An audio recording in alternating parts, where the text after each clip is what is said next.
তার প্রথমে একবার নজর রাখবো জাপানের দিকে। ফের জাপানে সুনামি। 2011 পর ফের জাপানে সুনামি। জাপানের ইশিকাওয়ায় ভয়াবহ ভূমিকম্প। রিক্টার স্কেলে সেই ভূমিকম্পের মাত্রা 7.8।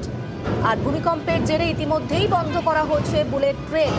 আরো ভূমিকম্প হতে পারে এমনটাই সতর্কতা দেওয়া হয়েছে। আমাদের সঙ্গে রয়েছেন কৃষাণু, এই মুহূর্তের পরিস্থিতি একবার জানতে চাইবো।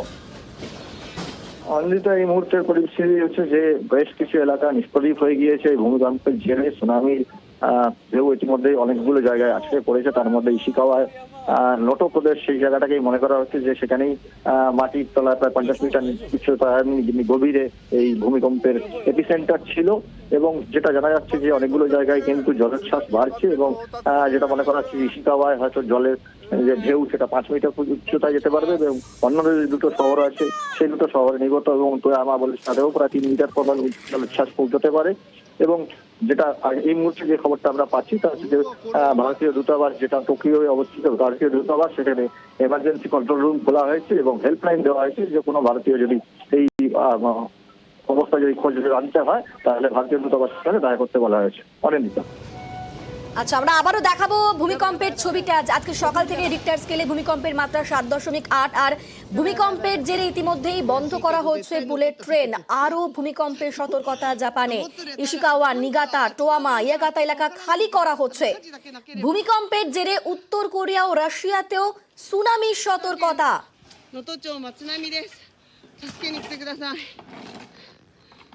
আমাদের সঙ্গে রয়েছেন অতনু, আমাদের সহকর্মী অতনু রয়েছেন। অতনু, 2011 পর আবারও জাপানে সুনামি এবং যেভাবে ভূমিকম্প হচ্ছে সেখানে আরো ভূমিকম্প হতে পারে এমনটাই সতর্কতা দেওয়া হয়েছে, যার ফলে বড় বড় ঢেউ আসতে পারে, সুনামি হতে পারে। অনিন্দিতা, ইতিমধ্যে দুটো খুব গুরুত্বপূর্ণ জায়গা রয়েছে, যে দুটো জায়গা একটা যে সুনামি অ্যালার্ট ছিল, সুনামি এসে গিয়েছে বলে দাবি করছে জাপান সংবাদ সংস্থার দাবি সে 1 মিটার অর্থাৎ 3.5 ফুটের উপর ঢেউ ইতিমধ্যেই সেন্ট্রাল জাপান পর্যন্ত চলে এসেছে। মানে জাপানের একটা দিক যদি আমি বলি, উত্তর পশ্চিম দিক থেকে সেন্ট্রাল জাপান পর্যন্ত এদিকে এখনই 1 মিটারের উপরে ঢেউ লক্ষ্য করা যাচ্ছে এবং তাদের আশঙ্কা যে এটা মোটামুটি 5 মিটার হতে পারে। এই অ্যালার্ট প্রথম থেকে দেওয়া ছিল। এটা যদি একটা গুরুত্বপূর্ণ দিক হয়ে থাকে, আরেকটা গুরুত্বপূর্ণ দিক হলো ভারতীয় দূতাবাস থেকে ফোন নাম্বার দেওয়া হয়েছে, যে ফোন নাম্বারে যোগাযোগ করতে বলা হয়েছে। যেসব ভারতীয়রা জাপানে রয়েছেন তাদের বলা হয়েছে ইমিডিয়েট যোগাযোগ করে তারা যেন সেফ জায়গায় চলে যান।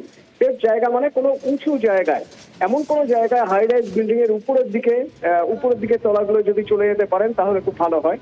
এরকম একটা পরিস্থিতি। তো সুনামি শুরু হয়ে গিয়েছে এবং এটা কতটা উচ্চতা হয়, ঢেউয়ের উচ্চতা কতটা হয় সেদিকে সবাই কড়াভাবে নজর রাখছে। আর এখনই বলা সম্ভব হচ্ছে না ক্ষয়ক্ষতির পরিমাণ কতটা, তার কারণ পরপর ভূমিকম্প, প্রথম ভূমিকম্প যেমন তুমি বলছিলে যে 7.8 ম্যাগনিটিউড রিক্টার স্কেলে, এবং তার ঠিক 1.5 ঘন্টার মধ্যে আরো 21 বার কম্পন অনুভূত হয়েছে এবং কোনোটাই কিন্তু 4-এর কম নয়। রিক্টার স্কেলে কম্পনের মাত্রা কোনোটাই 4-এর কম নয়। তারই মাঝে যখন সুনামি শুরু হয়ে গিয়েছে, খুব স্বাভাবিকভাবে উদ্ধার কাজে যথেষ্ট সমস্যা হচ্ছে। শুধু অ্যালার্ট জারি করা হচ্ছে বারবার করে যে যত দ্রুত সম্ভব যেন কোস্টাল এরিয়া থেকে সরে যাওয়া হয়।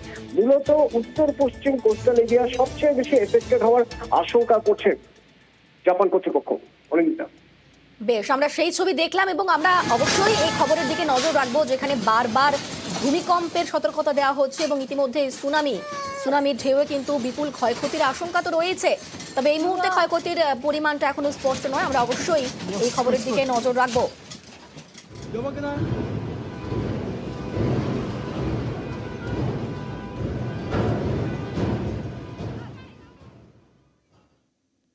সামনেই 2024-এর লোকসভা ভোট। টার্গেট